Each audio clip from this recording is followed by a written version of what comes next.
Okay, let's look at our framing plans. I'm on top of foundation wall, structural plan, okay? And we're gonna set up a view template. Now I've called mine plan 2, but what you'll do is go here to view templates and go manage view templates. And what I want you to do is open the structural framing plan template and make these changes to it. Um, I did it in a drawing and made all my settings and then copied it into a template, and I didn't want to overwrite the original one. But I'm working in plan 2. You go ahead and work in the original plan. Let's set the view scale to 3/16, normal and fine. Okay, graphics override. We're on the architecture filter here, so I'm turning off casework and ceilings and doors and floors, generic models, masses, a lot of things I'm turning off, okay, because I don't want them to show up. Roads, roofs, stairs, ramps. I'm gonna turn ramps off too because we got a ramp in the basement. Um, Basically, we're keeping walls and windows and all of our structural stuff. And doors. Are we keeping doors? No, no doors. Okay. All right. And then under annotation categories, we're going to turn off dimensions, turn off elevation markers. Um, the tag shouldn't show up anyway. Turn off grids, reference lines, reference planes, and turn off sections. And that should be good there. Okay. All right. And so the way these things work is you can set things in and you check them and it includes them. So if you notice, we are not including view range in our template because each sheet may be a little different. So that's why you can edit it in the sheets. And we'll go, okay, we'll apply that. So on our top foundation wall, let's come down and edit the view range because just like with our foundation plan that we created, it gets a little weird. So I've set it, what I'm wanting to do is I'm wanting to pick up my floor joist framing and then look down just enough to where I can get the footings from the garage area. So I set my associated level, top of foundation wall, 6 inches up, the cut plane 2 inches up, the bottom 1 foot down, the view depth is 6 feet down. And I set those mainly so that I could pick up the porch and the garage footings and walls here and the the cut through the wall there. Okay, so what you should be seeing are those foundations, your exterior walls that go around. And that little bump right there is that window that I've got in that's got the brick sill that I was experimenting with. That's you know, should see all of your floor joist, your 2x10 joist that you put around the perimeter of the building, and then the 2x6s we put on top of our steel beams. Okay, so that's what you should see. I'm giving you this one is a detail item. So it's a detail component. It's not a symbol. It's the same one we used last semester. But you'll load it. It's a detail component. So remember, you have to go annotate and component here. And this one is the 2x10 joist arrows, okay? And you can pick either one of these. Doesn't matter. It's already set. We'll go 16 feet. And you'll pull it in and kind of drop it in between a couple of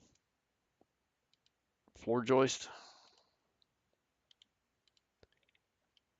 And then you want to adjust the length of it. And you can measure those things. dimensions won't show, so don't worry about dimensions. So if I want to go from the inside of that end header joist down to the center of my beam. So that came out like 15.6 and some change. So if I edit that and make this 15'6", okay, and it resizes it, and then you'll need to move it just a little bit like so, okay?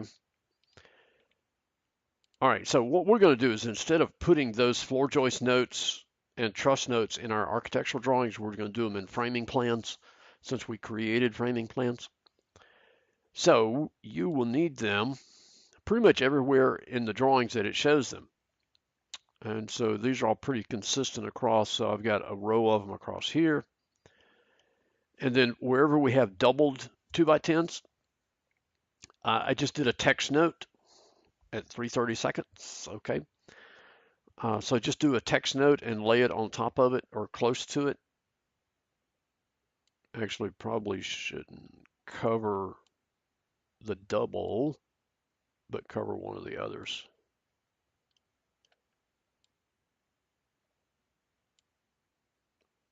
Something like that. Okay. And so there's the top foundation wall plan. Now I renamed it first floor framing plan. Title on sheet would be first floor framing plan.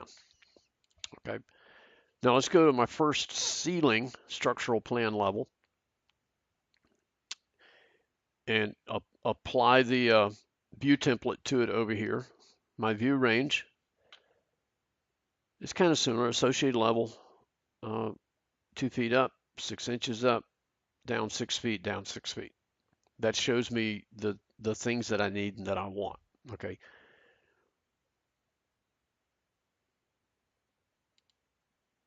Okay. We'll do the floor joist the same way with the double joist, the double 2x10s. This is just a note applied to the microlam beam over here. These two are just notes, text notes about the headers over the garage doors. Okay. This is the wood truss span arrow that I'm giving you. Don't I'm gonna say don't try to edit it because this is kind of weird to build. These floor joist arrows were created in an earlier version of Revit in which you could put labels inside of general annotation in sorry. You could put labels, text labels inside general annotation families. Well, the newer version of Revit, you cannot do that. You have to create a label family and it include the label family in your generic annotation family. It got weird. So even though this girder ends up with the wrong note, it should be 4 studs instead of 3 studs. Don't You can try and edit it if you want to. It's totally up to you. But what you end up having to do is create a new a duplicate family and a duplicate subfamily of the labels. So you end up having to duplicate the thing. So I'm just going to go with the way it is. Okay, anyway, same as before, you'll load this thing and bring it in, and then you can adjust the length of it right here. The tail length, that is the length between the back of the arrowheads.